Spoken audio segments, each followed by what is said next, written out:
Boa noite a todos, bem-vindos a mais um AgroMeeting semanal organizado pelo Espaço Visual. Agradeço desde já a todos a presença, com todo o gosto que temos aqui reunido um conjunto de pessoas interessadas nos nossos temas semanais ligados ao mundo rural, que temos também muito prazer em apresentá-los semanalmente. Todas as quintas-feiras às 21 horas marcamos presença por este meio.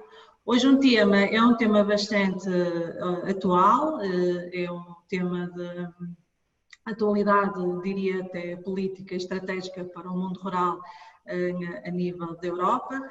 Hoje vamos falar sobre a produção das hortícolas no modo de produção biológico. Este AgroMeeting, que como tem sido habitual, vai ser moderado pelo José Martino. José Martino é licenciado em Engenharia Agronómica pela UISA, em Lisboa, é CEO da Espaço Visual, blogger e é um dos maiores especialistas agrícolas e agricultores em Portugal. Hoje temos com muito gosto um orador muito especial, é uma pessoa do campo, que nos vai falar um bocadinho da sua experiência do modo de produção, no fundo do estilo de vida que ele adotou e que pretende preconizar para a sua vida. O Nuno Oliveira é licenciado em Arquitetura pela Universidade do Minho e é atualmente um excelente produtor de hortofrutícolas de modo de produção biológico, numa quinta de Verdelho, na Quinta da Laje, em Guimarães. O modo de vida começou em 2013. Ele é um jovem empreendedor, um bom exemplo, sem dúvida. É também cofundador de um grupo de produtores ligados ao comércio de proximidade das Quintas de Guimarães, mercadinho biológico e artesanal de Guimarães, que conjuntamente servem centenas de famílias a nível local, numa lógica de circuitos curtos de comercialização, de proximidade com os consumidores. Antes então de darmos início e passar a palavra também ao nosso orador convidado, queria deixar aqui algumas notas importantes de funcionamento e metodologia aqui do nosso AgroMeeting. O Nuno Oliveira fará uma apresentação que durará em média na ordem dos 30 minutos. Ao longo da apresentação, os participantes inscritos na plataforma podem ir colocando as questões que queiram colocar no Nuno diretamente. Essas questões depois irão ser, no fundo, colocadas também, debatidas juntamente e moderadas pelo José Martino. Uma questão importante é, quem nos acompanha pelas redes sociais, os comentários que colocarem por essas vias não serão aqui partilhadas e debatidas, por isso sugiro e aconselho que se inscrevam no link da plataforma para poderem colocar então as questões diretamente e podemos discuti-las aqui neste fórum.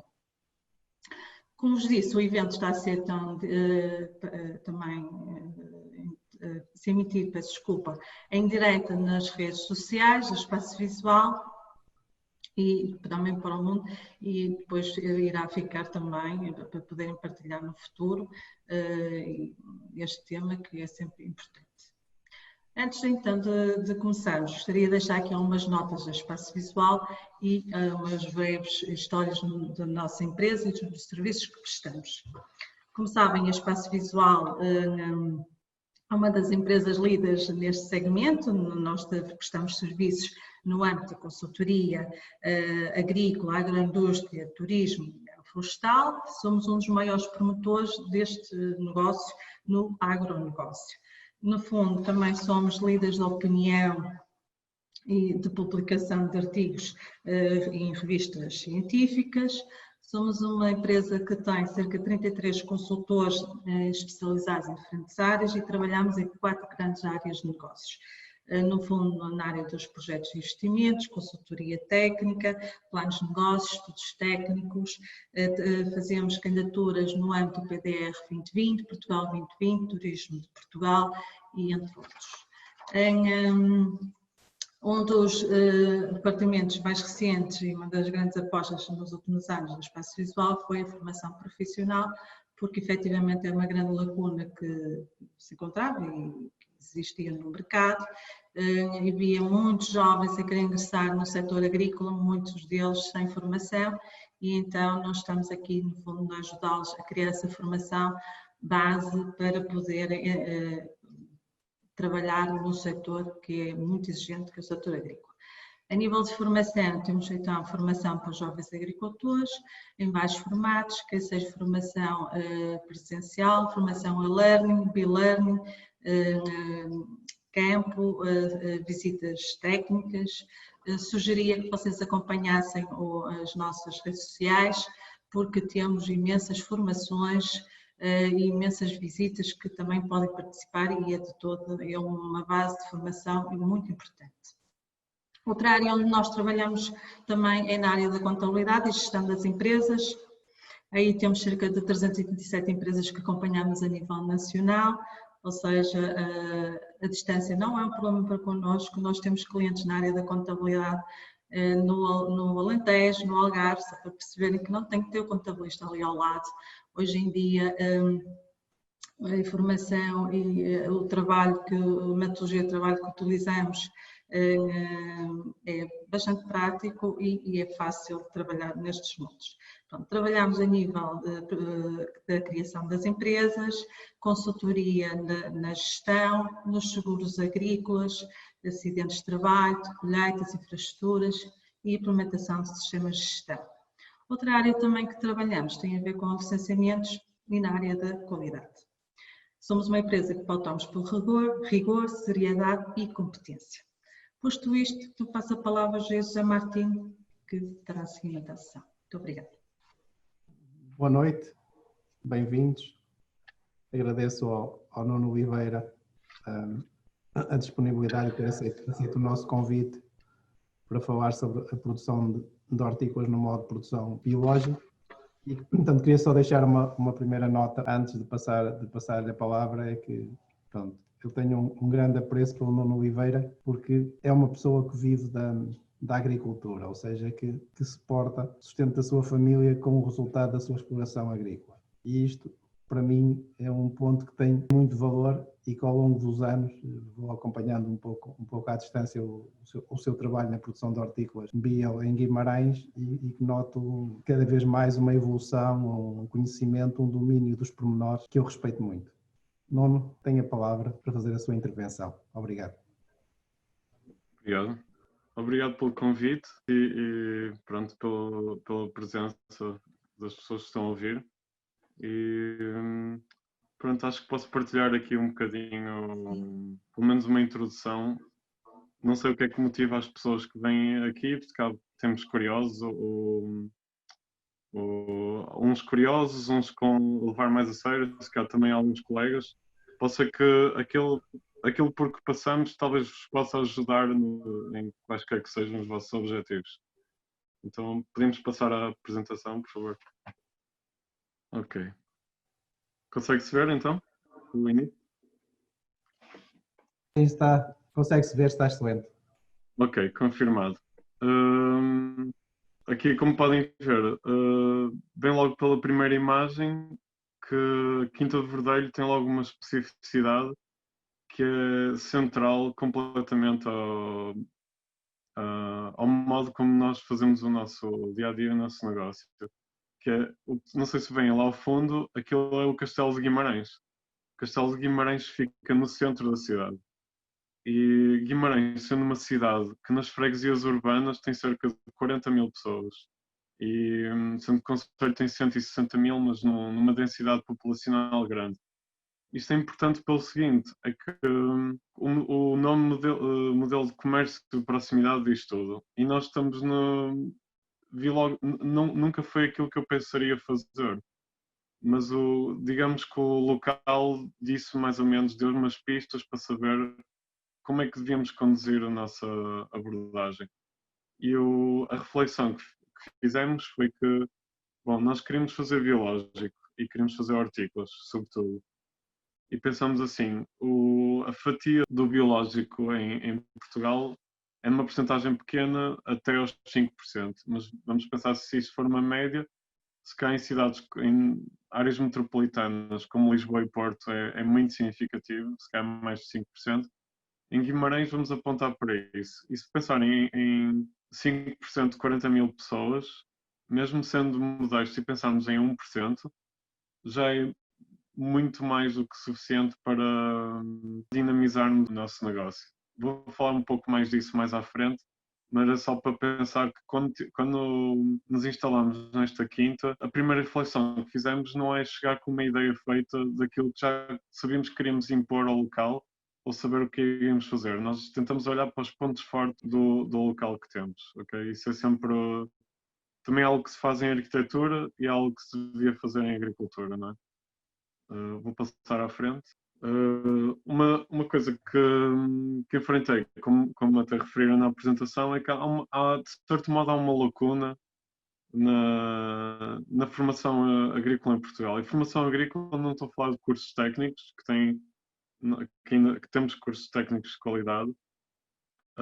O que eu encontrei em 2012, em 2013, era um pouco o cenário seguinte, que se calhar alguns de vocês já encontraram também, é que havia, ou tínhamos uma formação de uma espécie de hortinhas de fim de semana, tudo bem, mais orientado para tipo de hortas domésticas ou curiosidades, ou tínhamos cursos profissionais completos, quase uma licenciatura, ou formações muito complexas a nível técnico, o que é bom, mas cujo preço e a duração seriam proibitivos a quem quer ir aprendendo sobre a atividade de uma forma séria, olhando para ela como um negócio, seja part-time ou full-time, seja o que for, e que não estava a existir. Depois de tentar obter essa formação, o que consegui foi que alguns colegas, com algumas condições, decidiram, por exemplo, deixar-me trabalhar nas suas quintas um dia ou dois, ou acompanhá-los em algumas tarefas. Isso vejo eu hoje também que não, foi um ato de generosidade da parte deles, que não é nada fácil estarmos no nosso dia a dia e termos essa possibilidade de explicar e acompanhar uma pessoa que não conhece a atividade. Por isso, agradeci-lhes na altura, mas estou-lhes ainda mais grato agora. E o que eu encontrei foi uma coisa que é um programa chamado Woofing, que existe desde os anos 70 por todo o mundo. Isto é um programa global. Quando eu digo todo mundo, é literalmente todo mundo. Ou seja, vocês podem pastar renas na Lapónia ou apanhar mangas no Uruguai. Há tudo em todo lado. Inclusive há muitos anfitriões portugueses, como este que estão a ver, que é uma foto da Herdade do Freixo de Meio, que basicamente isto consiste num acordo entre o voluntário e o proprietário da quinta ou empresa, em que vão trabalhar, não vão substituir um trabalhador, ou seja, não fazem atendimento ao público, não lidam com máquinas, não há uma expectativa nem uma substituição de um posto de trabalho. Vão ajudar no posto de trabalho com algumas limitações e em troca têm alojamento e comida e uma carga horária reduzida, ou seja, trabalham parte do dia, não é? Por este motivo, Maria de Sousa usa isto é para viajar. A questão é que para mim foi extremamente útil, também viajei, mas em Portugal ter o contacto direto e em regime de imersão total com vários tipos de produção, convencional ou biológico, e várias culturas, desde a horticultura até a fruticultura, até a pecuária. Fiz um pouco de tudo. Fiz queijo, trabalhei em apicultura, porque isso ajuda-me em todos aprendi alguma coisa. Isso ajuda não só a vocês terem um bocado de noção do que é isto como atividade comercial, mas se calhar a maior aprendizagem que tem é que tem uma noção realista do que é o dia a dia. E porquê é que eu digo isto? Há pessoas que cresceram com a agricultura e já têm uma noção desde a infância do que é que significa e entram na atividade a seguir aos pais ou assim e entram um bocadinho, já não são 100% inocentes, digamos assim. Sabem o que se espera e já sabem que desafios podem encontrar. Muitas pessoas lançam-se por vezes para este desafio e têm expectativas que são ótimas, que são boas, que é tipo coisas que os motivam, que vão alcançar um certo estilo de vida, um certo cotidiano, uma certa relação com a natureza ou com as pessoas, e todas essas coisas existem. O problema das nossas expectativas é que às vezes não incluem as componentes todas, porque também devemos ter expectativas em relação às dificuldades e aos cansaços. E devemos saber que a atividade agrícola coloca-nos por vezes um bocado desfasados do ritmo normal que estamos habituados tendo um trabalho, como eu tive, das 9 às 5 num escritório. não é o mesmo regime. É possível trabalhar das 9 às 5 em agricultura, mas o nosso corpo e o regime mental em que trabalhamos não há 2 dias iguais. Pronto. E por vezes isso é uma descoberta já depois de fazermos os investimentos, já estamos na nossa atividade. Pronto. Era uma nota que era só para deixar esta nota. Adiantando, depois de cerca de 1 ano ou 2 a fazer intermitentemente ou constantemente este tipo de formação, uma coisa que me foi permitida porque já não trabalhava em arquitetura e tinha esse privilégio de ter essa liberdade, sendo que certeza que no vosso âmbito conseguem encontrar não uma experiência tão radical, não é, de imersão total durante vários meses, mas encontrar algum modo ao fim de semana ou como puderem absorver o máximo de conhecimento e informação possível. Não escolham quase, procurem pessoas que trabalham profissionalmente e com alguma capacidade e absorvam a informação, sem pensarem muito na cultura que querem ou que não querem, isso é sempre útil. A quinta, quando a recuperamos, tínhamos um compromisso e ela faziam milho, faziam fresas brutais 2 vezes ao ano, tínhamos maus indicadores de sol e de água e por isso entramos num período de conversão nessa altura. E limpamos o poço, tratamos todos os infestantes que havia e para termos uma ideia da tela em taxas que tínhamos para trabalhar.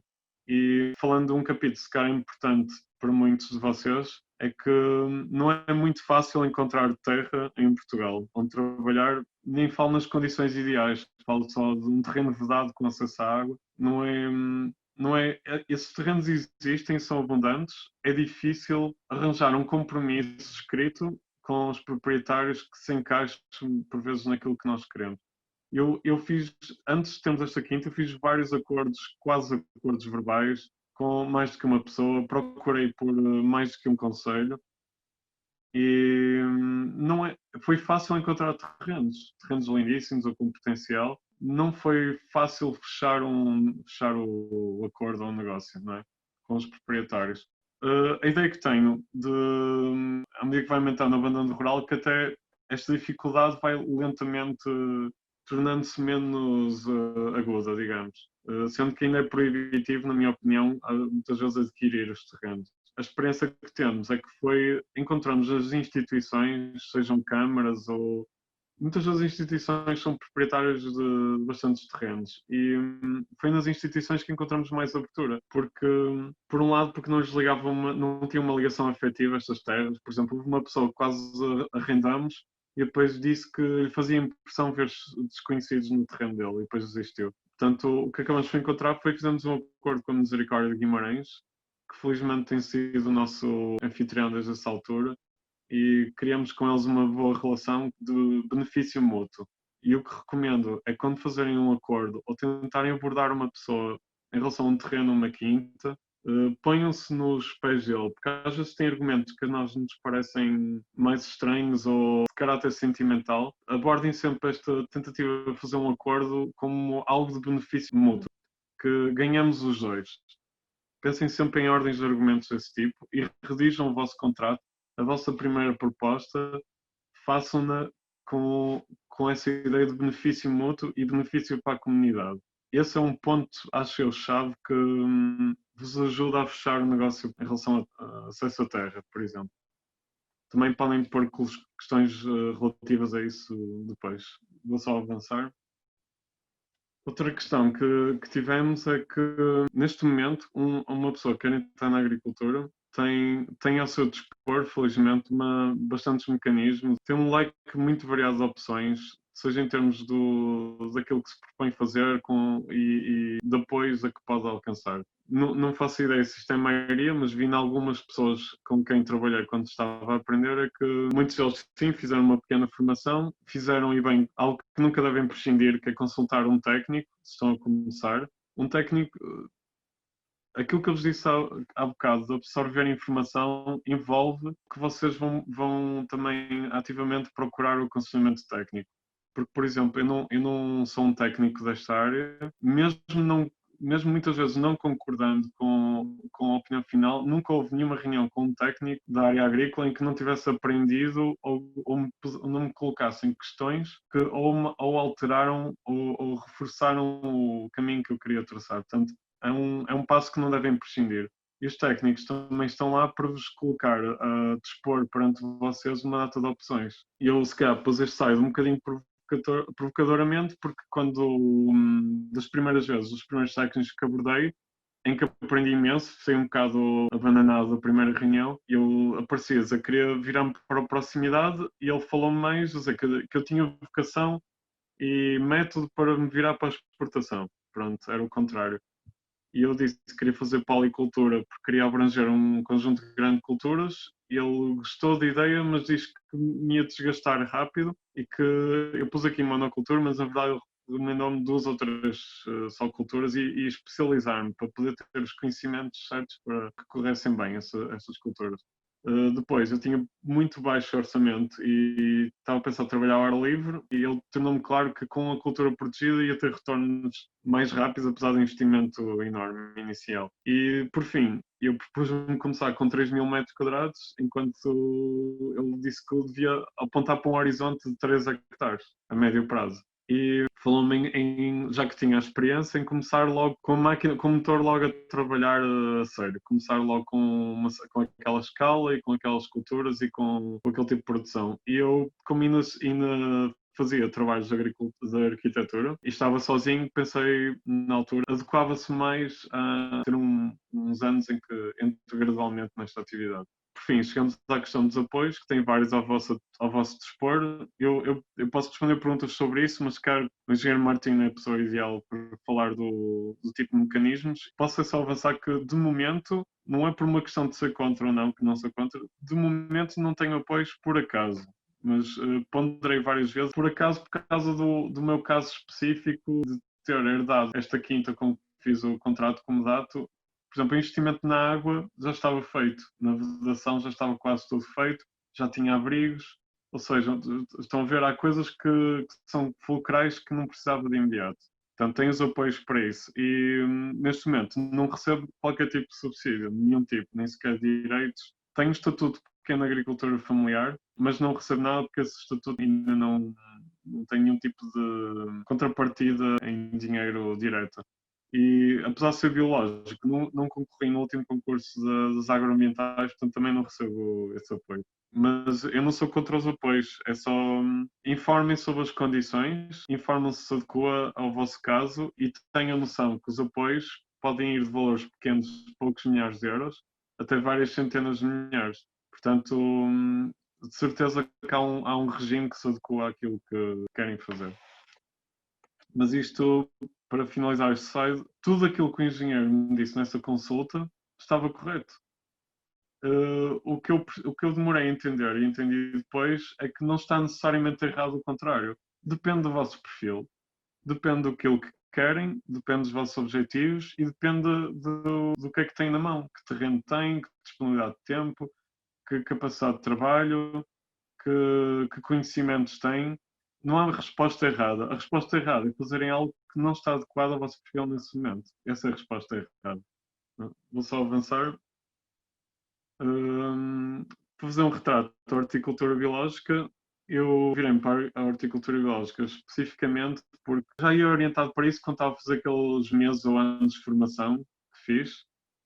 O que vi é que a horticultura biológica é complicado de fazer, exige os seus conhecimentos específicos também são grandes para correr bem, é fácil correr mal, diria que mais fácil, mas que atraiu-me bastante no freixo do meio, atraiu-me bastante uma postura que estava lá, que era frequentemente referida no nosso dia-a-dia, que era, se nós temos um problema na nossa quinta, como às vezes temos problemas nos nossos corpos, é um sinal de um desequilíbrio, não é? Ou timing errado, variedades erradas, por vezes é acidentes, coisas que não controlamos como o clima, mas muitos problemas ou patologias que apareciam, tanto dos animais ou plantas, são indicadores de desequilíbrios. E via como uma atitude preventiva, não fazendo magia, fazia, tal como não faz magia nos nossos corpos, não é? Uma atitude preventiva consegue surpreender.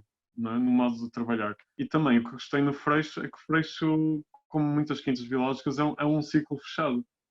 Nós, em vez de estarmos a trabalhar, por exemplo, imaginamos o fósforo. O nosso fósforo vem quase todo da China ou de Marrocos. É um produto de mineração que é importado, que é finito, embora não se essa parte não é muito referida, mas que, ao mesmo tempo, é algo que deitamos todos os dias fora, não é? Como resíduos. A questão que eu gostei é que na agricultura biológica não há resíduos. Isso não existe. Não há.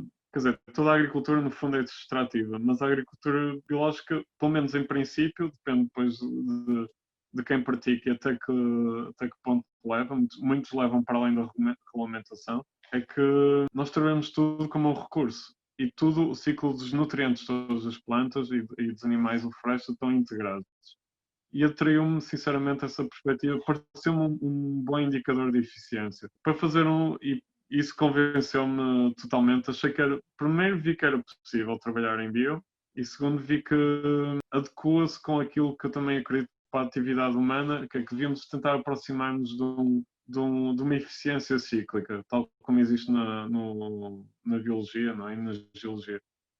Para fazer um retrato da horticultura biológica, provavelmente é a parte mais famosa que conhecem do biológico, mas não é nem de perto significativa tanto em área cultivada como em faturação.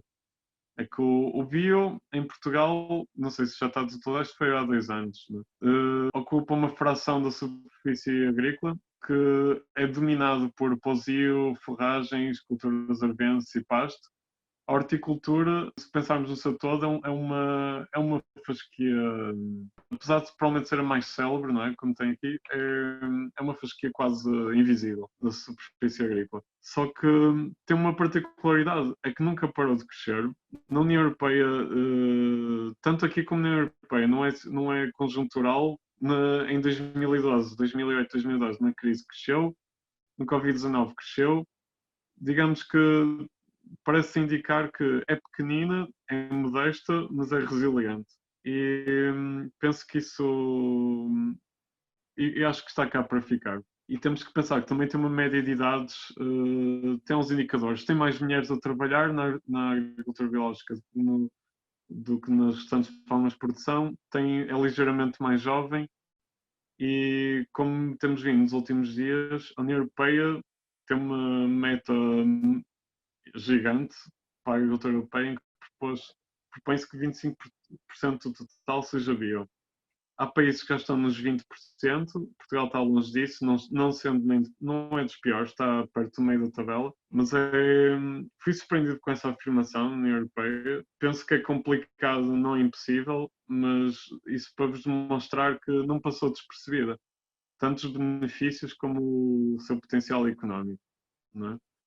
Agora, e o que proponho aqui é que façam sempre um exercício, sejam em que atividades estejam. Podem ter eu só tenho uma certeza, eu sei que daqui a 10 anos, seja um negócio que vocês estiverem, não vai ser igual. E não adianta apostarmos que também não quer dizer tirarmos de cabeça para todas as novidades, não é? Com algum critério, mas podem ter certeza que daqui a 10 anos as coisas nunca são iguais. E no negócio e noutras coisas, ajuda-vos a pensar que tendências é que eu vejo hoje que daqui a 10 anos estarão presentes ou crescer. E eu, ao fim de quase 10 anos de atividade, eu acredito que o bio ainda está mais forte daqui a 10 anos. Continua pequeno, de certeza, não sei se chega aos 25%, não é? Mas é uma força, continua a ser uma força, mesmo que pequena, daqui a 10 anos, em crescimento.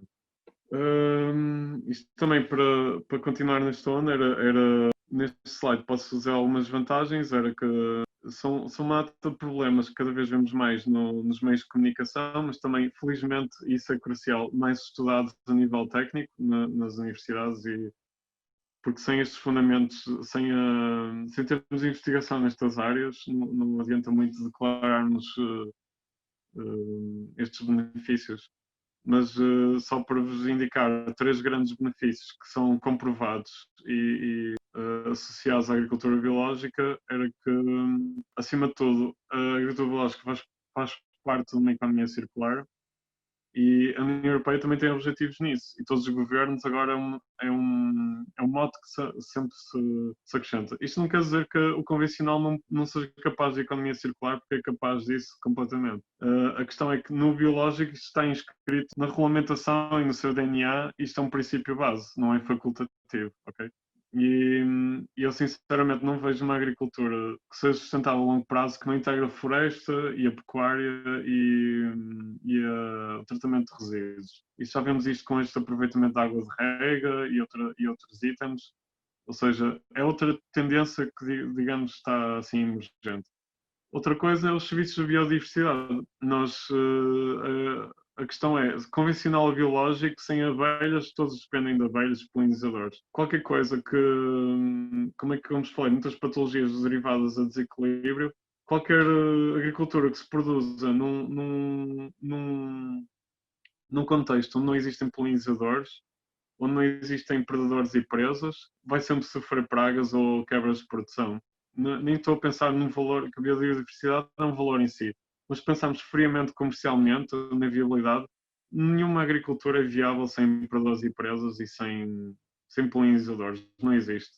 Podemos ter um dia, penso num cenário em que produzimos em pavilhões e temos pessoas com pincéis a polinizar, nunca é aí que falhamos, não é? Nunca vai chegar a esse ponto, porque penso que isto começa a ser evidente para todos os produtores, os colegas, sejam de convencional ou biológico. E outro item é que nós hoje mais que nunca temos noção que há uma data de recursos, uns que pensamos que são renováveis ou mais renováveis que outros, que não são tão renováveis ou tão abundantes como pensávamos. E penso que a agricultura biológica, como inscreve estes ciclos de nutrientes no seu DNA, também é uma tendência crescente que a vai reforçar, não é?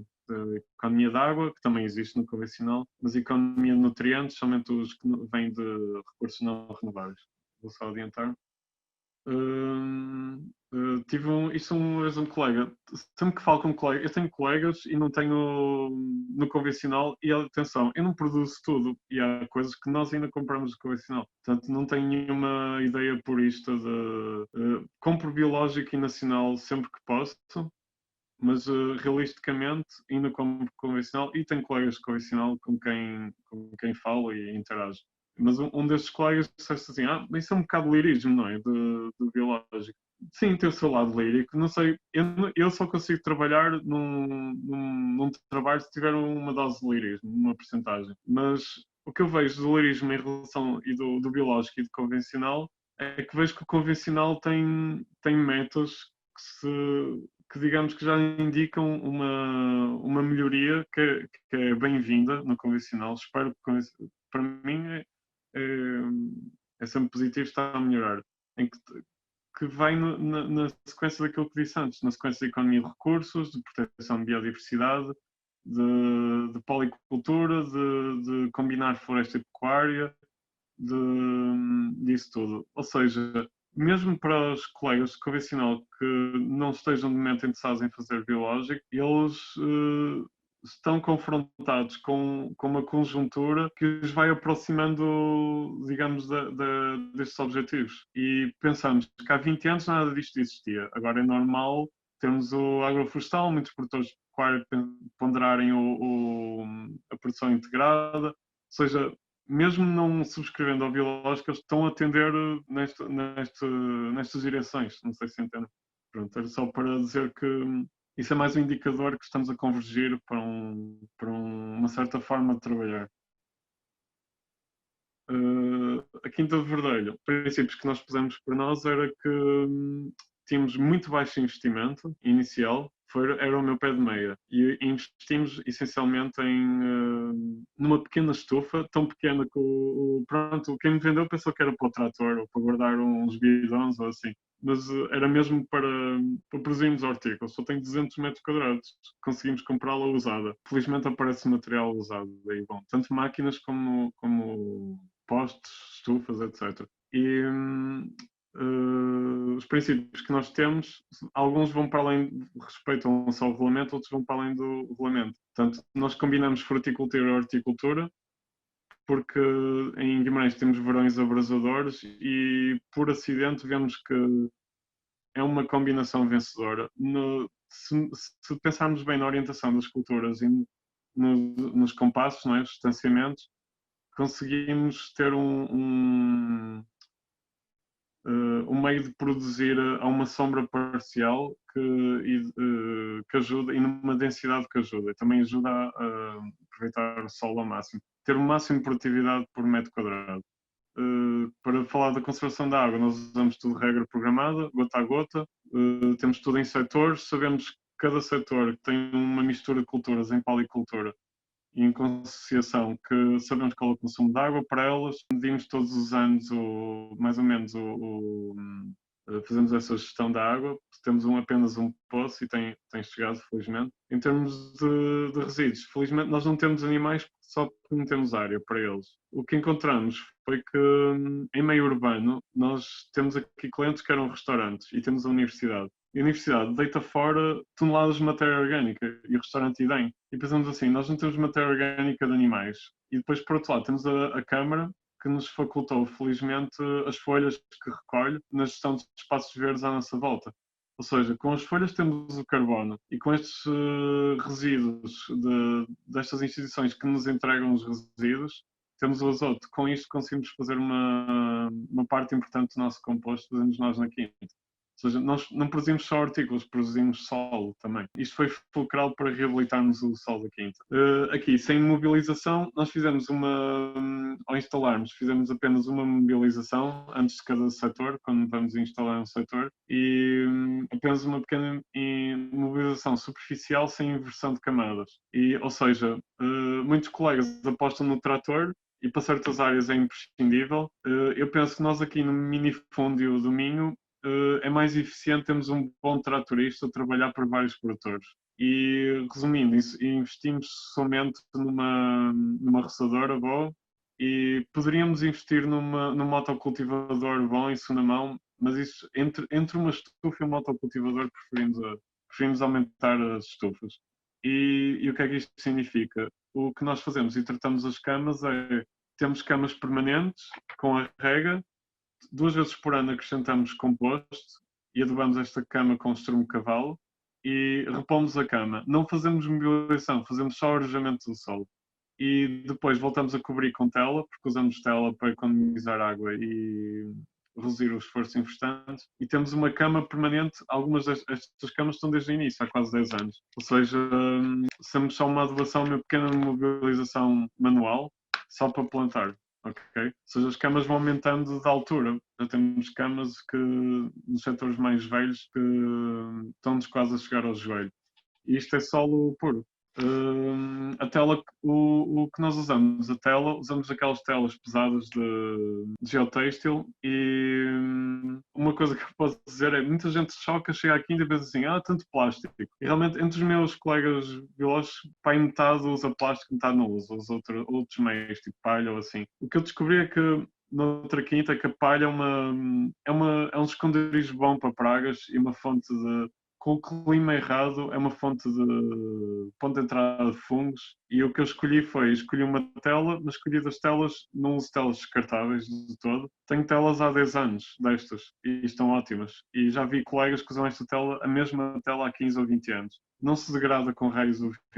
E posso acrescentar uma coisa, muita gente choca ao ver as telas, mas eu posso acrescentar que sem estas telas nós não conseguimos fazer a gestão da nossa área, só 2 pessoas. Porque não usamos herbicidas, não fazemos a deservagem recorrendo a máquinas, fora a roçadora nas entrelinhas. Portanto, sem a tela não tinha qualquer viabilidade de remover as ervas. Mesmo assim, dá o seu trabalho. Descobri que se fizermos com composto uma espécie de cobertura nos furos na tela, que abafa grande parte da germinação. Isso é crucial, porque se vocês estão a fazer biológico, não fazem deservagem, não têm método, porque há muita gente que tem método para tirar as ervas mecanicamente ou à mão, de forma eficiente, sem a tela. A questão é, rapidamente perdem o controlo e vocês estão a produzir hortícolas, não estão a produzir ervas. Não é? A nossa produção é de hortícolas. Por isso, se não sabem ainda controlar as infestantes, facilmente tornam-se produtores de ervas. Na biodiversidade, prevenção de pragas, temos sempre é sempre preventiva, vem a rede antipássaro, temos apiários na quinta, que é crucial, penso eu. É uma atividade fácil de aprender e eficiente. Podem sempre chegar a acordo com um apicultor local, instalar colmeias. Não usamos nenhum tipo de pesticida, ou seja, é preventivo, baseado sempre na prevenção. Boas variedades e cuidados com a cultura. A questão é, quantos menos coisas usam para controlar ervas ou pragas, mais atenção e conhecimento têm que ter. Porque é fatal uma distração, um erro de timing. Por isso, o biológico podem ter a certeza que vai exigir de vocês muito mais a nível de prevenção e planeamento. Não tem essa facilidade quer dizer, toda a agricultura sempre exige prevenção, planeamento e controle. Mas no biológico ainda mais. Pronto, porque qualquer erro é sempre grave. E uma coisa sempre que também só é possível hoje em dia, porque temos hoje em dia variedades muito boas para trabalhar em biológico, que segundo sei por muitos colegas, é que simplesmente não existiam há uns anos. E variedades que vão em contra aquele perfil que nós queremos ter na nossa quinta, que é privilegiar a resiliência da planta e privilegiar o sabor. Ou seja, não estamos tão preocupados com armazenamento, com transporte, com dificuldades de colheita. Ou seja, isso, se vocês forem fazer biológico e depois fazem a mesma alface iceberg e o mesmo tomate Roma, assim que vem no convencional, tipo, não se estão a distinguir, não estão a tirar partido daquilo que podiam tirar na venda local, que é privilegiar sempre sabor. Por exemplo, trabalhamos com variedades de morango que são impensáveis de vender para conservação. Se eu fosse produtor comercial de morango, era suicídio. Mas para venda local, direta, são as variedades pelos quais temos clientes que vêm só comprar morango. Quando é época de morango, vêm sempre comprar morango e compram em quantidade. Porque é o sabor. Portanto, tenham cuidado sempre com a seleção das variedades e hoje em dia tem variedades modernas cruciais para isto. E, como estão a ver, isso exige de nós bastante planeamento e atualização constante, como em qualquer profissão. Pronto, não é encostar e fazer 10 anos a mesma coisa. Por este motivo, muita gente pergunta, isso o biológico é como antigamente, fazem as mesmas coisas, põem o estrume e tudo. Basicamente, o estrume, se calhar, é a analogia mais próxima de antigamente. A agricultura biológica, hoje em dia, não tem nada a ver com... Não é a mesma...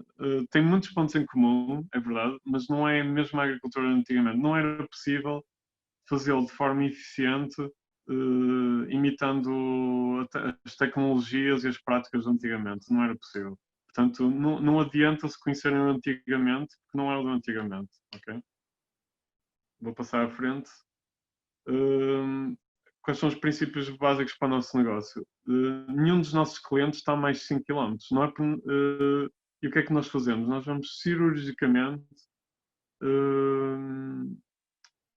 em vez de tentarmos ter uma rede de grande distribuição, de abordar o máximo de cidades e mercados possíveis, nós escolhemos o nosso mercado, é abundante em clientes potenciais e focamos nesse. E não estamos interessados em expandir. Isto porque havia um erro às vezes frequente de alguns colegas que, apesar de terem quintas urbanas ou próximas, focavam-se em estender a sua rede em grandes distâncias. Outra coisa, nós baseamos em três esquemas de venda que se complementam, embora nada impede um colega de fazer só um deles, que é, nós à quarta-feira fazemos vendas diretas aos clientes por encomenda, ao sábado temos um mercado e aconselho sempre a começar pelo mercado, é o mais fácil. Integrarem ou criarem um mercado local é sempre o modo mais fácil porque ajusta-se àquilo que vocês têm, ok? E depois temos 2 ou 3 culturas em cada estação em que temos mais quantidade e vendemos a granel às segundas-feiras, não é? Para restaurantes, para lojas. A questão é, há colegas que vendem só de um deste tipo de ponto de venda. Há colegas que fazem 3 mercados ao sábado, distribuem-se. Há colegas que só fazem cabazes e há colegas que só vendem algumas coisas a granel localmente. Podem fazer as 3, só uma, só 2, o que se ajustar. O que eu aconselho sempre é agarrem-se àquilo que diria que as condições vos dizem qual é o ponto de venda, qual é a opção melhor. Nós não fazemos cabazes só por opção, mas, por exemplo, também tem a opção de aderir existem 2 esquemas de cabazes em Portugal, um deles é o AMAP e outro é o PROV. Um é independente, o AMAP, e é baseado numa ONG, e outro, o PROV, é mais institucional, que é apoiado pelos galos locais. Tem essas duas opções também. Também há colegas que têm sucesso e dedicam-se a uma delas. Outra coisa, outra regra que nos pusemos é que qualquer investimento que nós fizéssemos tínhamos que ter o nosso salário e pagar esse investimento em menos de 2 anos. Ou seja, não nos endividamos junto de instituições. Já aconteceu pedir emprestado à família e depois devolver, mas nunca mais de 2 anos. E isto obrigou-nos a investir pequeno, desde o início. Mas isso tem-se ajustado à nossa necessidade. E depois tentamos definir. O horário é sempre mais complicado, porque é altamente variável durante o ano. Mas temos o nosso objetivo de remuneração justa e o nosso objetivo de horário. E por remuneração justa, isto ajuda-nos a definir os nossos preços. Que preço é que nós queremos? Queremos um preço justo para o consumidor. Nós não acreditamos no bio para luxo, não acreditamos em maximizar a um ponto em que tentamos ir atrás de práticas às vezes especulativas. Nós queremos ter um bio acessível, mas ao mesmo tempo que nos dê remuneração justa. Para nós e para os colegas, não é? Que também vendem os mesmos produtos. Portanto, não fazemos guerra de preços, não queremos esmagamentos da nossa margem. Sabemos quais são as nossas balizas na definição da nossa remuneração e dos nossos preços. Isso também estando aqui no preço justo e competitivo. Depois, na integração na comunidade, não podem ser produtores de proximidade sem isto. Não podem ser a pessoa que... Como é que é dizer? Isto é algo que é difícil de... Não é simulável, nem é possível imitar. Se vocês estão no sítio onde estão, é porque algo os prende a esse sítio. E usem esse sentimento genuíno para vos ajudar a terem algum tipo de relação com as pessoas, com as famílias que estão a abastecer. Porque as pessoas que estão a escolher a agricultura de proximidade podiam facilmente ir ao Lidl ou ao Aldi sempre. Elas vão lá, que é por vossa causa. Grande parte vão pela qualidade do vosso produto, mas também uma componente grande é porque vão por vossa causa e que valorizam a agricultura e valorizam a agricultura por proximidade e o biológico. Por isso, tem que procurar arranjar a vossa forma de desenvolver e estar nesse modo de estar, ok? E, por fim, vocês têm que oferecer conveniência. Muita gente arranja biológicas, é que já é um privilégio que o cliente vir cá, mas tem que sempre estar atento a ver o que é conveniente, porque eu acho que conheço colegas de várias cidades, nunca é bem igual todas as cidades a todos os clientes. Tem que pensar bastante bem, estar sempre atentos ao que é que as pessoas parecem que estão a procurar, porque as pessoas aqui não são muito, às vezes mesmo quando têm uma reclamação, elogio, não é fácil extrair isso das pessoas. Podem relaxadamente observar estas coisas, ok? Outra coisa que tenho a dizer sobre isto da comercialização é que tem outra perspectiva. Por exemplo, nós por acaso angriamos mercados só espontaneamente. As pessoas apareciam ao mercado e depois ficavam clientes das quartas-feiras. Mas vou-vos dar um exemplo, que o PROV consegue explorar, e a MAP também faz isto muito bem, que é, se tiverem uma empresa grande, uma indústria, ou uma escola, uma universidade, logo aí tem uma comunidade de milhares de pessoas, ou centenas. Essas pessoas, se subscreverem esse tipo de venda, já têm, numa só instituição, já tem um ponto de venda que chega. Já chega para uma pequena exploração familiar sobreviver à vontade. Ou seja, procurem ser cirúrgicos nos sítios onde vão bater à porta. E aproveitem que, de momento, as instituições estão muito abertas a tudo que é comércio de proximidade e biológico. Não quer dizer que não vos vai cair no colo, nunca, mas de momento há essa abertura, ok?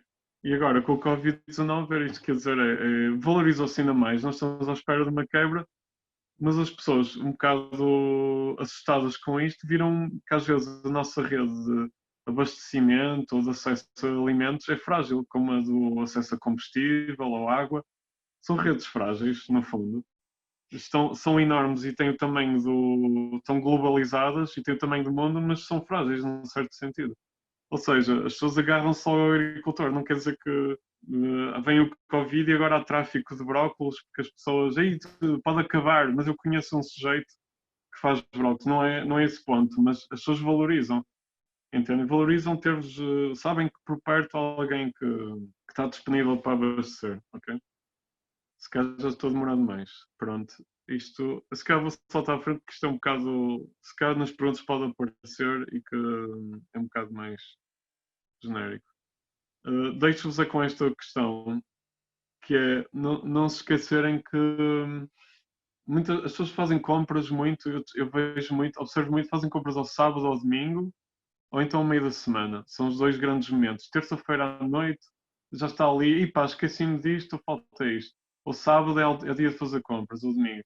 Pensem só que nesse momento, é nesse momento que as pessoas estão a pensar onde é que eu vou comprar isto e aquilo. E é nesse momento em que vão decidir se escolhem vocês ou não. Ok? É nesse momento, tem que estar na memória nesse momento. E que tudo isto começa e acaba na comida. Ok? E portanto, não se esqueçam, sempre para a qualidade social, qualidade ecológica, qualidade de paladar e também qualidade comercial de ser acessível. Se conseguirem garantir estas coisas e estarem por perto, vocês ficam na cabeça das pessoas quando elas pensarem o que é para jantar. Ok? Pronto, e era isto que tinha a dizer. Nuno, muito obrigado. Acabou de Espetacular. demorar uma hora. Não há problema. Isto foi uma lição prática que raramente ouvimos e, portanto, eu pelo menos fiquei aqui preso à conferência. A primeira questão que nos colocam aqui por escrito: é fácil e agradável vender no mercado ao consumidor final? Que competências devemos possuir para o efeito? Fácil e agradável. Não é fácil, consegue ser agradável. Não é fácil, não sei, muitas coisas na vida não são fáceis e são satisfatórias. Diria que dá-nos satisfação, apesar de ser difícil e às vezes a custo do nosso esforço físico.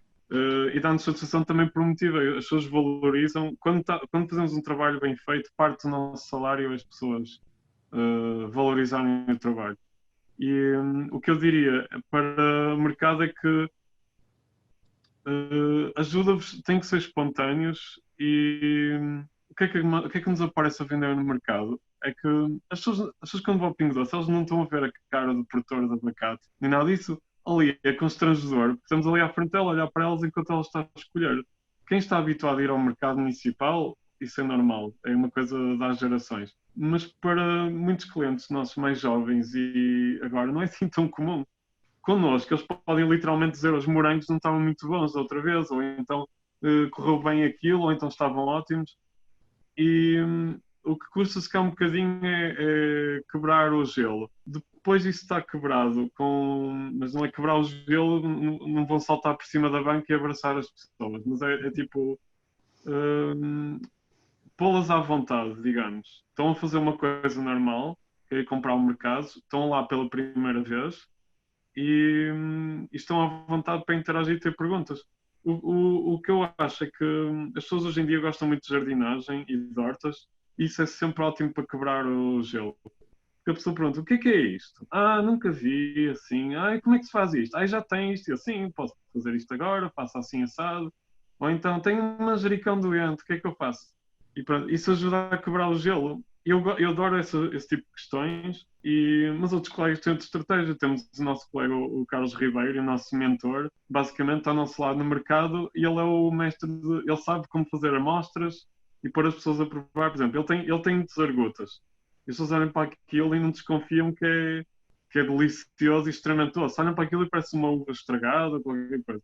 E ele é muito bom a pôr as pessoas a provar produtos novos e os produtos dele. E isso é o modo, é a estratégia dele.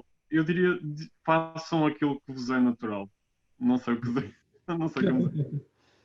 A segunda questão: como faz o transporte dos hortícolas desde o campo até ao mercado? Que embalagens utiliza? Eu não sou a melhor pessoa para responder porque eu digo, o nosso mercado, os nossos clientes vêm a pé até à quinta, até à porta. Não temos refrigeração por causa disso. Um dos nossos clientes, um restaurante, fica literalmente a 50 metros e o nosso mercado nem a 1 quilómetro fica. Nós vamos sem guias, para que a GNR não esteja a ver, mas vamos sem guias nem nada. o que nós transportamos é assim, nestes pequenos materiais, botas, luvas, caixas, não comprem o baratos. Comprem caixas que vos vão aguentar 10 ou 20 anos e que os clientes não levem para casa e se esqueçam de trazer. Comprem as botas boas para não terem depois que ir a correr para o médico, a tratar todo tipo de coisas. E eu não sou a melhor pessoa para responder porque estou em extrema proximidade. Sei que pronto, não sejam um pouco ocupadinhos. A pergunta é sobre a sua experiência, porque no fundo é uma agricultura urbana, não é? Portanto, de proximidade. Sim, aqui é praticar aquilo que muitos gostariam de fazer e que agora parece que querem pôr na moda, que é a agricultura de proximidade, não é? As cadeias curtas de comercialização. Sim. Olha, nós temos colegas, são todos Guimarães. Guimarães é um concelho grande, mas estão todos no âmbito. A questão é, eu já pensei, no início, quando não tinha a quinta, eu pensava em ir para um dos chamados territórios de baixa densidade, que agora estão outra vez na ordem do dia. E nem excluo que um dia vá ser-lo. O que é que implica? Tenho atenção que isto que nós fazemos, como já devem ter percebido, é extremamente específico. Por isso, estas perguntas sobre materiais específicos são muito específicos no nosso caso. Se nós se estivéssemos localizados, por exemplo, o nosso concelhozinho de Faf é muito mais rural e agrícola e tem outros tipos de microclimas e tudo, mas os nossos colegas de Faf já trabalham de outra maneira, percebem? Digo é que neste caso, no meu caso não é, seja o que caso for, nunca poupem, mas se eu estivesse a 20 km trabalhava de modo muito diferente. O modo de vender, tipo de produtos era diferente, portanto tenho um bocado de noção, se bem que eu conheço pessoas que passam centenas de quilómetros para ir a mercados biológicos do Porto. Centenas. Claro. Pronto. Isso diz tudo. Questão seguinte, está satisfeito com o processo de certificação do modo de produção biológico? Este método acautela e previne nos casos de produtores que não são honestos quanto ao bio, ou este controle? É uma boa questão. A questão é, eu defendo o modo de produção biológico. Agora, eu encaro estas regulamentações como um documento de trabalho evolutivas no tempo. E eu acredito que, aliás, parece ser essa indicação até da União Europeia, acredito que este regulamento pode e deve evoluir muito mais. Agora, estou satisfeito, mas eu não me cinjo ao regulamento. Há muitos produtores que trabalham para o regulamento, fazem o caderno de campo para o regulamento. Eu trabalho para os meus objetivos, que estão, alguns deles, para além deste regulamento. Em relação à confiança, eu tenho confiança na minha certificadora e no processo de certificação e de controle de segurança alimentar. Tenho confiança até para o convencional, não é? Como disse, em termos de consumidor final, tenho confiança nessa. Agora, a questão é, e o cliente confia? Para o cliente confiar neste regime, a parte de vos conhecer, simplifica imenso isso. O cliente sabe quem vocês são, sabem o que produzem, já vos conheceu e se dá-lhes dados sobre a vossa personalidade, sobre o modo porque é que estão a fazer bio. E as pessoas quando vêm cara a cara, rapidamente detectam quem é que o espírito da coisa e como é que trabalham. Porque nenhuma pessoa tem em casa um kit de análise foliar de pesticidas. Elas têm um kit de análise do produto e do agricultor interno. E é isso que estão a fazer. Portanto, é essencial não só subscreverem os princípios, como conseguirem transmiti-los aos clientes.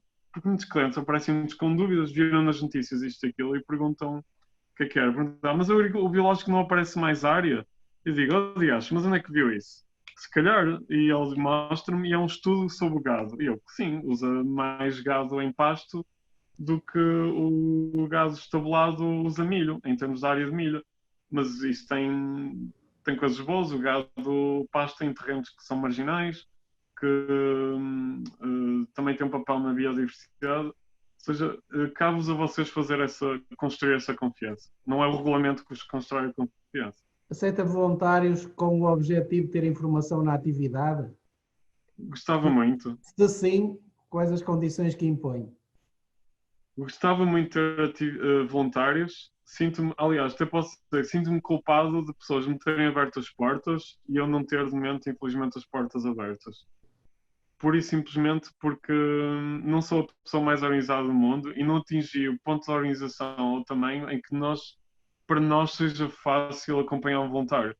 Agora, eu vejo colegas que, para ser básico, eu ou fazia formação, que não me incomodaria, ou fazia produção. E não estou preparado para abandonar a produção. Gosto de me disponibilizar para este tipo de sessões e encorajar as pessoas. Sinto-me um bocado culpado por não poder contribuir dessa forma ainda. Gostava de um dia de o fazer. Agora, o que eu proponho é que abordem, às vezes, alturas do ano em que é preciso muita mão de obra e de certeza que algum colega é capaz de vos ajudar. Gostaria de iniciar um projeto na sua atividade na região de Aveiro. O que recomenda que faça para iniciar o processo e me lançar na agricultura? Mas a pergunta é dirigida se eu gostaria de ir a Aveiro iniciar um processo ou se Não, a com... pessoa gostava de iniciar um projeto de produzir hortícolas numa produção biológica em Aveiro. Não vejo de nenhum modo... E pergunta o que é que recomenda que faça para se lançar na agricultura? Falta imensa informação. Vou tentar responder o melhor possível. Aveiro, se a pergunta é se Aveiro tem espaço para acomodar, tem. Porque, como eu disse, nós servimos, diria eu, entre os mercados, mais instituições e tudo, 60 famílias, digamos. E elas têm um consumo quase mensal idêntico. E essas 60 famílias, em Guimarães, a área urbana tem 40 mil pessoas. Ou seja, Aveiro tem de certeza, o que é que eu gostaria? Gostaria que um dia houvesse praticamente um agricultor de bairro ou de freguesia em proximidade. Nós temos uma estrutura montada que nos dá abastecimento de fora, que é sempre necessário por motivos de resiliência, e temos uma estrutura local de pequenos agricultores a dar-nos a resiliência do lado local. Temos ambas as coisas a conviver. E isto para dizer o quê? Que em Aveiro de certeza há espaço e capacidade e clientes para isso. Tem uma universidade, é uma cidade que também recebe algum turismo, tem alguma dinâmica de restauração. Por isso, claro que sim. Agora, eu não sei que os outros fatores pessoais ou de terra que tem. E qual era a segunda parte da pergunta? Só para... O que é que recomendava, o que recomenda que faça para iniciar o processo e me lançar na agricultura? Iniciar o processo como viram no início da apresentação, é absorver o máximo de informação e experiência que seja possível absorver no tempo que tem. E quando eu digo experiência, não é... Eu sei que o Covid é super complicado, não é só no YouTube, ou devem ver o máximo de YouTube, mas experiência é apanhar chuva e fazer alguma coisa no campo. Portanto, é isso o que eu recomendo a começar. E com isso, eu suspeito que se fizer isso o suficiente, algumas questões vão-se começar a revelar para saber o que é que vai fazer. Pergunta seguinte. Qual o tempo necessário e suficiente para acompanhar a sua quinta bio, para aprender o métier e poder abraçar a atividade de forma eficaz? No fundo, pergunta, dá-me ideia quanto tempo é que é necessário para ser um bom produtor bio. Depende da... Estou a falar com a Sónia. Varia muito. Agora a questão é... Sim. A questão é que quanto tempo, bolas. Eu não sou a pessoa mais... Não sou dos que aprende mais rápido nem mais organizado. Portanto, às vezes, a minha é a terceira vez, quase. E varia tanto por pessoa em pessoa. Eu desconfio que descobre esse limite de tempo ao tentar trabalhar na prática. Agora, posso garantir o seguinte: é impossível não cometer erros. É possível minimizar e é possível recuperar, mas acho que há certos tipos de erros. Não conheço ninguém que tenha entrado por experiência que tenha e que experiência já tenha na área que não leva as mãos à cabeça umas vezes por ano e não sei responder muito bem essa pergunta. Depende de si. Sim, mas pelo que explicou no seu caso, não é? Eu diria que é preciso 2 a 5 anos, não é? Diria que sim, diria que chora e sua e sofre nos primeiros, sim, 2 a 3 anos. A partir daí as coisas revelam-se. Veja que alguns colegas, infelizmente, chegam ao 5º ano, têm o conhecimento e um domínio, têm todas as ferramentas e chegaram a um ponto de desgaste. Eu diria que se calhar ao aprenderem ou trabalharem, acho que o burnout é um problema muito comum, era comum em arquitetos e é comum em agricultores. Por isso, nunca vos deixem chegar a esse ponto que desanimam e quando estão desanimados não aprendem nada, nem fazem nada direito. Pronto. Agora, eu diria que sim, 2 anos, 3 no mínimo para começar, para dominarem. Isso também é útil porque agora assim percebem porque é que comecei gradualmente. Desanimaria mais rápido se tivesse entrado logo a matar, não é? E a ganhar experiência ao mesmo tempo. No meu caso, mais uma vez, há pessoas que conheço que entraram com a chave na mão e são umas máquinas. E leiam sempre a vossa situação. Qual a sua opinião sobre os projetos de candidatura a fundos financeiros públicos para apoio ao investimento e rendimento? Penso que acho que deviam sempre informar-se sobre eles, nunca os descartar, porque pode-vos ajudar a instalar, pode-vos ajudar a reforçar e pode-vos ajudar a mudar. Eles estão lá e estão lá para contribuir para que cresçam e, como eu disse, há de vários valores. Os investimentos de pequena dimensão são adaptáveis a pessoas que nunca se... Por exemplo, ou que já têm mais de 40 anos, ou que não estão a pensar que ainda está jovem agricultor. Penso que se deviam informar. Agora, porque é que eu não usei no meu caso? Eu, mais uma vez, no meu caso, não excluo usar no futuro e só não usei por acaso. Porque ponderei-o várias vezes porque é convincente. No meu caso, não usei só por um motivo. Não é... Porque, por exemplo, a União Europeia obriga a comprar máquinas novas. Muita gente manda-se para as máquinas, é uma importação grande. Não sei se têm noção, muitas importações entram, porque estes projetos gastam material que, pronto, tem que ser importado, não há a volta a dar. Mas, por exemplo, para máquinas, não posso comprar usado através de um projeto. E eu encontrava descontos maiores no mercado de usados, com garantia, do que a comprar pelo projeto, entendem? A mesma coisa nas estufas. Mas para muitos de vocês vai ser crucial fazer uma candidatura. Porque, mais uma vez, nós já tínhamos a rega e já tínhamos estas coisas e não tivemos que fazer essa despesa. Por isso, agarrem-se, está a vosso dispor, agarrem. Claro.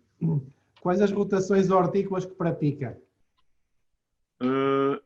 Nós temos, pronto, não posso entrar em detalhes porque nós temos uma coisa que é um mapa de rotações, que é essencial, pelo menos se vão produzir do mesmo modo que nós, é essencial. Nós dividimos, para vos dar uma ideia, tenho um campo. Eu no campo tenho... Está dividido em módulos. Cada setor, cada módulo ou setor que responde a setores de rega tem 200 metros quadrados só. E é composto por camas de 1,20 m por 25 metros. E cada uma dessas camas tem cerca de 600 furos. Porquê é que eu estou a dizer estes números, a falar de rotações? Porque eu sei para cada cama e cada setor consigo calcular a adubação com o máximo de rigor possível, não é chapa lá para cima e já está. Consigo calcular a rega, consigo calcular o número de plantas que preciso semear ou comprar, ou seja, tenho isso tudo calibrado. E o meu mapa de rotações tem a ver com as rotações entre ambos os setores. Agora, sei lá, que exemplo é que posso dar? Quantos produtos vendem? Só para verem uma ideia da complexidade, nós temos para aí, contando com aromáticas, para aí 30 a 40 produtos.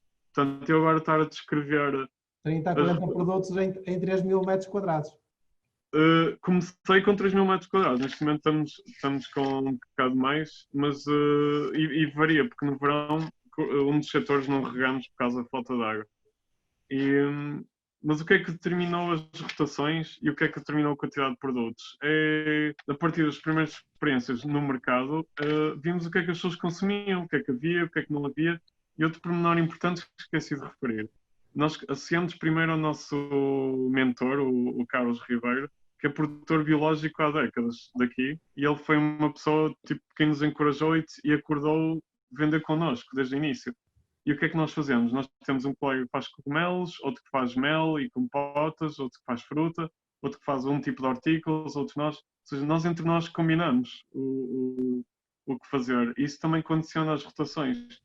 Para rotações específicas, se calhar sugeria, deixe o meu contacto, envio para a Quinta do Verdelho e eu posso partilhar algumas, mas não posso estar agora aqui Sim, claro. entrar nesse detalhe. Claro, claro. A próxima pergunta é sobre mobilização de solo. Para a mobilização utilizam agrado de discos e para a distribuição de infestantes? Nunca utilizamos grade de discos. Fizemos uma única vez para instalar logo 5 setores de cada vez, ou seja, um bloco de 1000 metros quadrados tem 5 setores de 200 metros quadrados. O que fazemos? Só fazemos isso para a instalação e é porque tínhamos algumas infestantes perenes e o que fazemos é passamos o Reaper e fazemos uma fresa superficial, só mesmo para nos ajudar a fazer delimitações. Superficial, 15 a 20 centímetros. Sendo que mais de 25, isto tudo descrito no caderno de campo, porque, como podem saber, as mobilizações de solo são extremamente bem enquadradas e definidas em dia. E isso é a única mobilização que o terreno vê em 10 anos.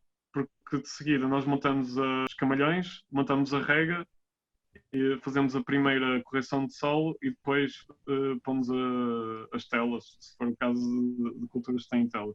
De resto, a única mobilização que fizemos é só o arejamento quando vamos apontar nos furos. Claro. Há instrumentos especiais para arejamento manuais, porque é muito fácil ver um fenómeno de compactação de chamamento em tela.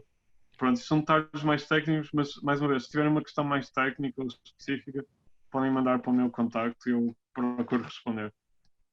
Ok, obrigado, excelente. Fazem sementeiras em que substrato? Nós compramos um substrato e no mercado tem várias opções de substrato de germinação certificado em bio. E tanto tem da Ciro, da Nutrofértil. Isto é uma evolução, é uma coisa muito boa. Desde há 10 anos há muito mais fatores de produção bio, comparando com o pouco ou nada que havia. E, por exemplo, na nossa cooperativa local não havia nem substrato de germinação nem qualquer substrato certificado. E nós, com um esquema associando os produtores, com compras em conjunto, a nossa cooperativa, de que somos membros, tem mais agora fatores de produção desse tipo, biológicos do que convencionais. Porquê? As pessoas têm hortas e as pessoas veem lá os sacos biológicos e perguntam: o que é isto? E o homem diz: este é um cavalo, parece que é biológico. E as pessoas preferem sempre o biológico, mesmo não sabendo se calhar realmente. Ou seja, são todos semelhantes, não tenho recomendação específica, mas não é muito diferente o preço do convencional. Adquirem algum fator de produção externo? Adquirimos. O composto, a produção é nossa, quase toda. Nós não temos animais, logo não temos estrume. Gostaria de um dia até ter aquilo que falei, de integrar a produção florestal ou com agroflorestal com animais. Para mim é o ideal e parece-me que até a nível da União Europeia é algo cada vez mais... eu acredito que é o futuro, tanto para convencional como biológico. Dito isto, nós não tendo animais, nós compramos estrume de cavalo e compramos a Nutrofértil, sobretudo. Fazemos a correção de solo, temos uma análise anual e também a nossa observação das culturas vai-nos dizendo o que é que... Mas esse é o único... fazemos também correções o terreno é muito ácido, estamos no Minho, fazemos correções com carbonato de cálcio, consoante as análises. Que critérios usa para escolher as variedades e os preços de venda? É uma boa questão que é fácil. Os clientes escolhem por mim, a maior parte das vezes. Eu escolho no campo, porque só vejo que a tolerância a espigamento é pequena, produção de bulbos pequena, tolerância à seca pequena. Primeiro observo isso. Quero produzir beterrabas em primavera. Com a experiência, vocês acabam por perceber qual é melhor para a vossa zona na primavera, qual é melhor beterraba para o verão. A mesma coisa para as cebolas. E em relação à fruta, isso os clientes dizem-nos logo. Dizem assim, será que sabe bem este morango, será que eles gostam? Ai, adoro, é dos mais doces. E tanto, o que eu diria era, escolham... Às vezes as empresas, os fornecedores de plantas, escolhem as variedades, mas eles escolhem muito pelo critério de preço, porque pensam, alface de cabeça é alface de cabeça, é igual. não é nada igual, não tem nada a ver. Há umas que são todo terreno, outras gostam de toleram cortes sucessivos, outras dizem que são para corte, mas se espigam ao segundo corte. E numa exploração tão pequenina, vocês estarem, por exemplo, alface de corte, é um bom exemplo, estarem sempre a plantar sucessões de plantas que estão a comprar com uma variedade que vos é barata, mas só aguenta 2 cortes, enquanto tem uma que aguenta 5 e 6 e está lá meses, então na outra estão a perder dinheiro. Portanto, sejam muito críticos e muito criteriosos da variedade. Não serve alface verde, é qual? E neste momento, felizmente, a agronomia tem no mercado variedades para todos os gostos, para todos os feitios. Portanto, não descurem nessa parte. A questão seguinte, acredita que a colheita dos hortícolas pelos consumidores pode virar uma moda com muito impacto para a agricultura urbana? Temos um... Depende. Olha, há clientes que, olha, aparecem clientes, assim, não é nada comum, mas aparecem. A questão era, esse modelo, o que está a falar é um modelo nos Estados Unidos é comum, e no Canadá, e na Alemanha, mas é um modelo chamado UPIC, que é você colhe, que está mais ajustado à fruticultura. Sei que alguns colegas fizeram essa experiência no mirtilo, por exemplo, no fim da colheita, dá para irem lá limpar de borla. Só que o nosso colega Carlos experimentou uma vez e nunca mais. Porque as pessoas tendem a colher a planta, não levam só a fruta, levam a planta também. É que arrancam tudo. Pronto, não... Mas é um modelo. Olha, eu não digo nada, eu acho que é um modelo interessante. Imagina, pensa assim: imagina que vocês agora têm aveleiras e vendem assim a granela ao público. Realmente não tem trabalho de colheita, que é dura, coisas com colheita complicada, mas que não vão causar danos na fruta nem na planta. Eu acho que é interessante. Não se adapta ao nosso caso, mas por que não? Claro. A sua agricultura é familiar. Acredita que se fosse patronal teria rentabilidade? Quer dizer, é familiar e nós somos os patrões um do outro, que nós estamos sempre em cima. Nós somos patrões inclementes. Sou eu e a minha companheira, a Sónia, que estamos o tempo inteiro. As nossas filhas, quando nos apetece, também ajudam. Mas nós somos o patrão do outro e somos patrões de nós mesmos. Por isso, eu tenho que perguntar a alguém que lidera. Pode ser, pode não ser. Há todo tipo de trabalhadores por conta própria, há todo tipo de trabalhadores e patrões. Por isso, não sei responder. Claro. Para o Minho, é mais interessante cultivar hortícolas de forma exclusiva ou seria melhor produzi-las com fruteiras? É uma excelente questão. Nós no Minho temos aqui um minifúndio, não é? Primeiro, isso é logo uma carta que temos aqui. Não é igual se estivesse em Algesur, não tinha nada a ver, não é? Portanto, Claro. mas o Minho, o que é que temos? Também temos muita população numa pequena quantidade de área. Muitos clientes à nossa porta. Os clientes querem variedade, não querem, até toleram ir buscar morango ou só mirtilo ou assim. O que eu diria é que nós aqui no Minho temos sorte de ter um clima gentil para uma diversidade de coisas e eu acredito muito, por exemplo, no setor da fruta no Minho. Agora, é como disse, faça a sua medida. O que é que o impede de alargar os compassos de plantação de morangos e ter durante o inverno que não tem morango e não tem nada que fazer, plantar alho? Acho que o Minho dá-nos essa possibilidade. Por isso, eu acredito na policultura e na europeia, penso eu que se calhar vai na direção de remunerar sistemas agroflorestais, em que vocês integram uma produção com árvores com produção hortícola. Acho totalmente compatível, por isso. Claro. Ambas. A formação profissional tem interesse para formar agricultores bio?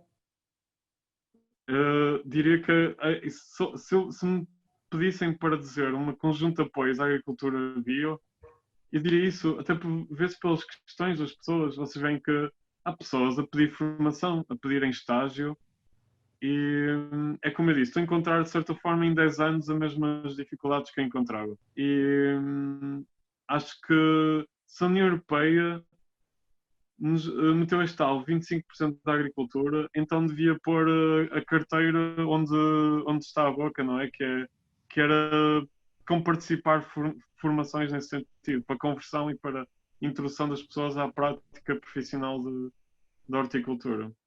Porque dizemos que vai 25% e depois esperar que apareçam, não acredito. Portanto, Claro. a formação começa por aí. Formação financiada, talvez. Gostaria que houvesse. Claro.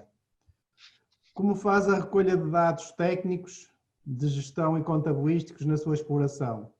Tem algum programa de gestão? Não tenho programa de gestão. Vocês têm agora há ferramentas e aplicações até para caderno de campo. Pronto, não tenho problemas em dizer que a nossa exploração é pequenina, a nossa contabilista é a nossa amiga e usamos faturas em papel, normais, que imprimimos na gráfica, e o nosso caderno de campo é caneta e lápis num caderno igual aos das nossas filhas, da escola. Não importa o meio, importa que exista a gestão. Não é? Não sei sugerir aplicações que existem e boas, certeza. Sugiro que não falta gestão, seja a lápis ou a app, tenham esse esforço. Reserva algum do seu tempo para fazer análise de gestão à agricultura que faz? Temos grande parte do inverno para, para matutar e neste momento o que fazemos é debatemos muito o que é que vamos mudar, o que é que vamos fazer. Às vezes somos fintados, por exemplo, às vezes coisas que esgotam. Ei, as pessoas adoram aipo, esgota sempre. Depois fazemos camas de aipo no ano a seguir e ninguém quer. Estou farto, isso é muito forte. E tipo, tentamos, no inverno tentamos fazer o nosso planeamento, tentamos coordenar com os colegas o que é que vamos fazer. Temos dois momentos, um é na transição do verão para o outono e outro 6 meses depois, não é? Na primavera e no verão, antes da primavera. Portanto, nunca parem de assentar e planear. É muito fácil entrar numa rotina e parar um pouco de planear e pensar e de aprender e isso é que eu não aconselho a fazer. Pronto, se tem um tempo livre e a cabeça mais limpa, olhem para os números do que venderam e do que é que sobrou, do que é que se estragou e corrijam. Claro. Consegue vender toda a produção ou há épocas que tem de destruir as colheitas por falta de compradores? Não destruo colheitas. Até uma boa questão que não coloquei nos nossos princípios, que devia ter posto o desperdício. Falei lá em resíduos, mas não é a mesma coisa. O que é que este modelo permite? Eu saber quantas camas e quantos clientes tenho e tenho uma perspectiva do que é que eles consomem.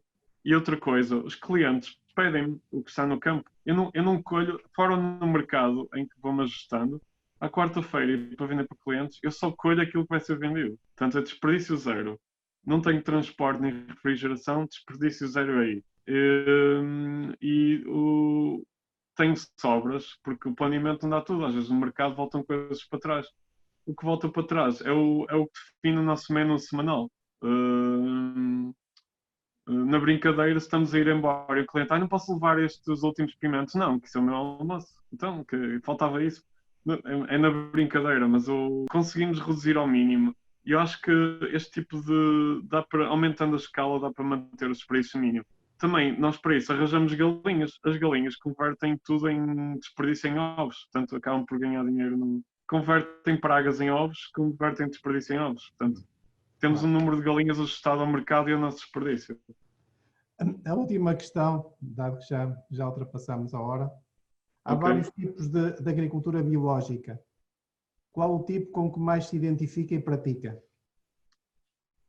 Eu só conheço um tipo, mas e várias maneiras de o praticar. Veja que muita gente às vezes aborda a perguntar do biodinâmica e de sintrópico, permacultura.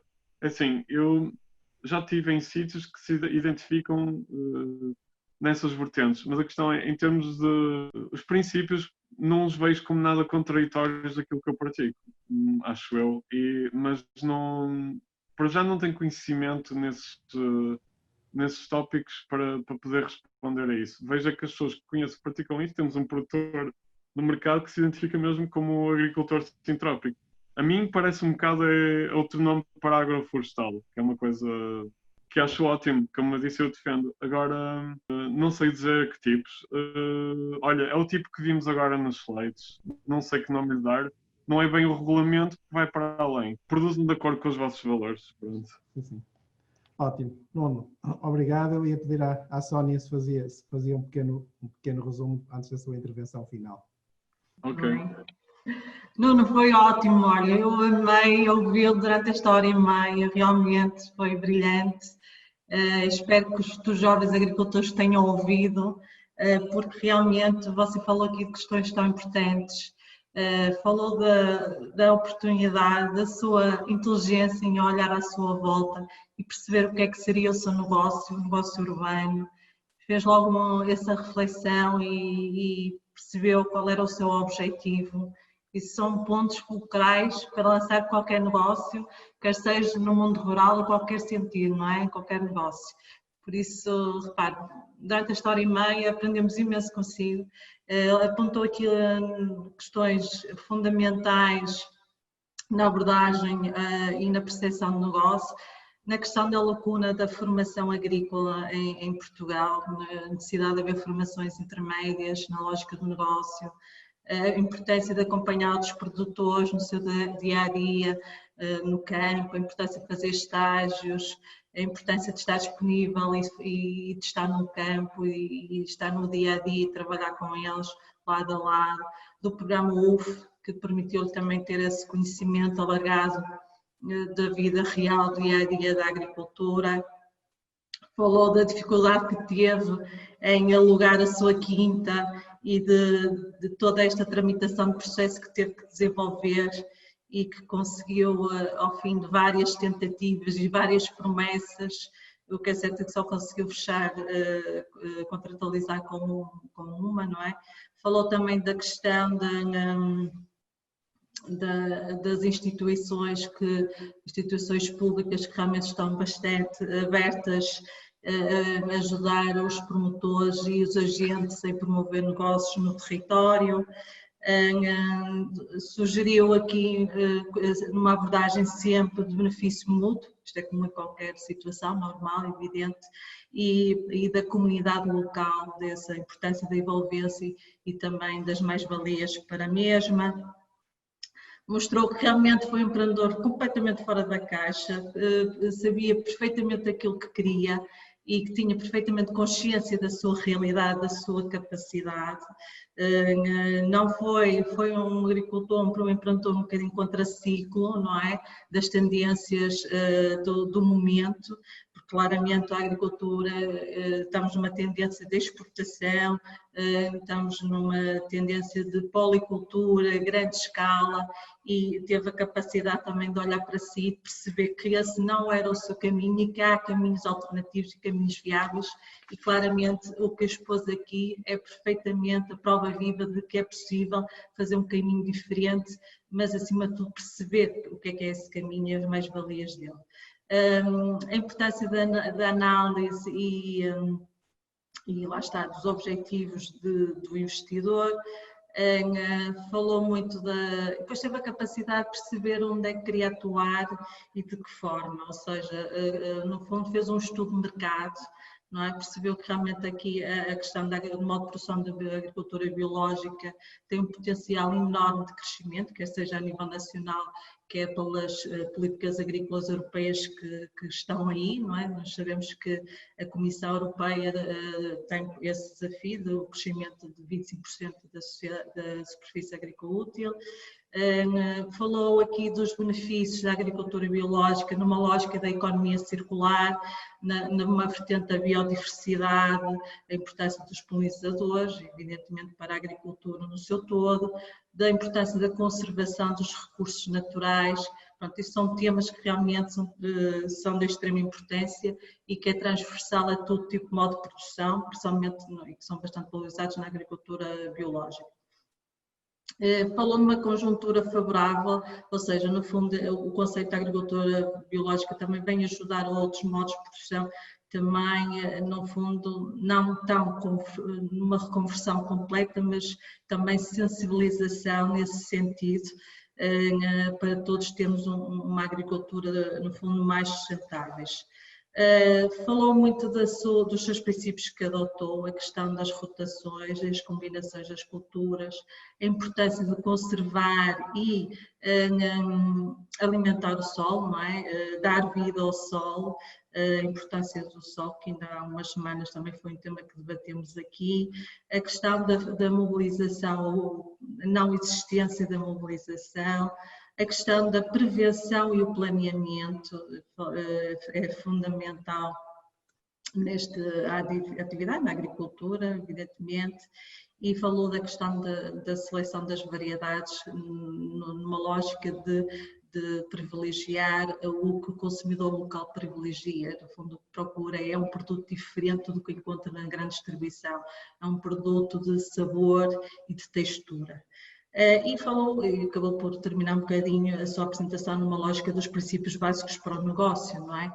É interessante perceber que você tem o seu negócio tão bem preparado e estudado que percebeu rapidamente qual era a sua capacidade de logística, até onde poderia ir, que famílias podia alimentar, o potencial de famílias podia alimentar, que pontos de venda é que tinha que adotar e qual era a sua estratégia, a estratégia da integração com parceiros e na comunidade, a questão como é que me vou valorizar como produtor, quantas horas de trabalho é que eu vou fazer, estou disponível a fazê-lo e que remuneração quero obter.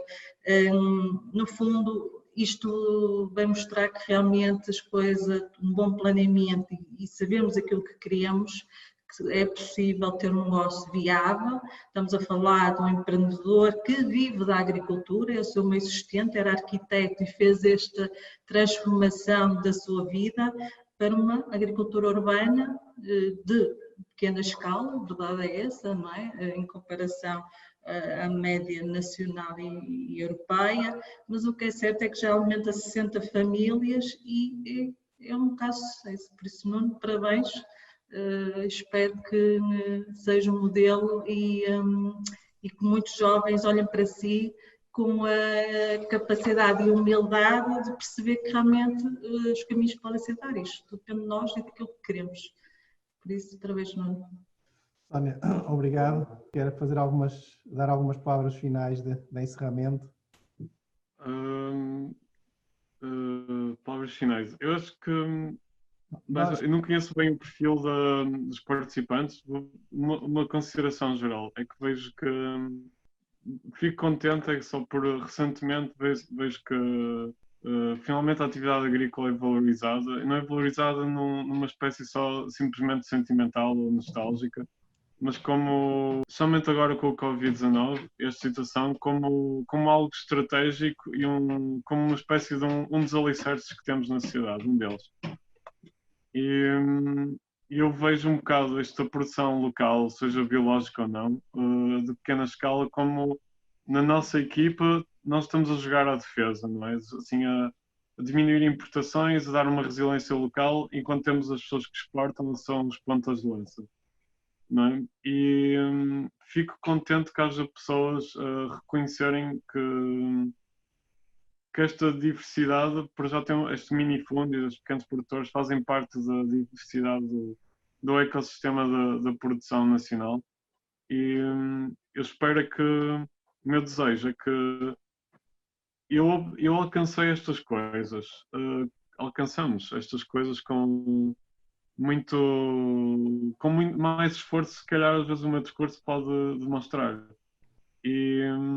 Mas o meu desejo é que gostaria que para os próximos, ou para os futuros e os próximos colegas, não implicasse o esforço tão grande que nós tivemos, não implicasse esforço ainda maior que as pessoas mais velhas que nós neste mundo tiveram e têm. Não pode, a agricultura não é um Eldorado, não sei. Acho que tão cedo não vamos fazer todos cannabis ou qualquer cultura desse género, mas que eu espero que ser agricultor não seja mais um sinónimo de ser uma classe a viver pobre que faz o que quer por convicção, mas com poucas remunerações em relação à média, porque nem tão envelhecida como é hoje, devido respeito às pessoas mais idosas. espero que ocupe um lugar na sociedade e no tecido económico adequado à importância que tem estratégica, inclusive. Eu deixava esse desejo. Excelente intervenção final. Acho que a sua capacidade de cooperação e de comunicação que ajuda a quem venha a seguir já não tenha que fazer tanto esforço. Portanto, agradeço-lhe a disponibilidade, este tempo que esteve connosco. Para quem nos esteve a ouvir, portanto, este é o encerramento de mais um AgroMeeting, portanto, que é o nosso encontro semanal às quintas-feiras às 21 horas, em que trazemos pessoas, personalidades que têm massa crítica e que têm experiência prática, têm coisas para dizer, têm coisas concretas para transmitir e, portanto, para nos enriquecer a todos. Hoje saímos daqui muito mais enriquecidos. Eu, pela minha parte, quero dar nota disso, quero agradecer ao Nuno o que me ensinou e que pude aprender sobre uma forma diferente de praticar agricultura e de obter rendimento da agricultura, que é aquilo que nos interessa, e fazendo de uma forma sustentável. Portanto, queria dar nota para encerrar, portanto, na próxima quinta-feira, o próximo AgroMeeting tem o título Desenvolvimento de Territórios de baixa densidade. Será o orador Humberto Cerqueira, portanto, que é vogal da Comissão Diretiva do Norte 2020, da Comissão de Coordenação e Desenvolvimento Regional do Norte, portanto, um ex-autarca de Montinho de Basto, portanto, alguém que conhece bem esta temática e, portanto, que estará connosco na próxima quinta-feira, dia 1 de outubro, às 21 horas. Portanto, deixo-vos o convite a todos para participarem. Muito obrigado pela vossa participação. Uma boa noite. Adeus.